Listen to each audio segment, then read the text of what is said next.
So I could die, I could lose my left arm, or option number 3, this option that we're going for, nothing's going to happen and I'm going to get completely better. The purpose of this post is to give you guys a story time, because I know some of y'all nosy. You'll be like, oh my God, what happened? Let's jump into it. On May 4th, 2012, I was in this pretty nasty car accident that completely shattered my elbow. I almost actually lost my life in this accident too. There's this pole right there that almost like and took off my neck, but it was like, it missed me like that much. After the accident, I didn't have an elbow that worked normally, so they had to put it back together with the screws and a plate and some staples. So I posted this video like a month ago, and pretty much I'm talking about, oh my God, like my elbow is getting so swollen, I have no idea what's going on. It got so bad that I ended up going to the ER because it was just getting more and more swollen. And pretty much they were like, hey, you're fine, and they sent me home with antibiotics. Everything went well, I started healing again, the swelling went down, and everything was going back to, and then bam, the swelling came back like 4 or 5 days ago. It was like, it was not playing around. It was on some knock knock who's there. It started like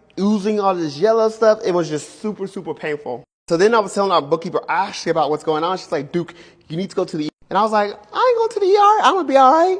And she was like, Duke, take your ass to the ER. So I went. So I went to the ER and they started running all these tests. The first test they did was like, they took this long needle, it was like about like this long, and they shoved it like in my joint to get a joint and just started like wiggling around and trying to pull fluid out. Then they were like, hey bro, you remember that accident you had back in 2012? We think that's the reason why. So we have to do an emergency surgery and remove all the hardware. And that's what they did, and this is like the remaining hardware. Then they did something called cultures, and that's when they were swabbing all the bacteria in your arm for bacteria while you're under anesthesia. The thing that came back is that I had like a staph infection running through my blood that kind of started in my elbow. So after that emergency surgery that we had, they tried to vacuum to me to like suck out all the additional juices. And they put me on a PICC line, which is pretty much a tube that runs from your arm.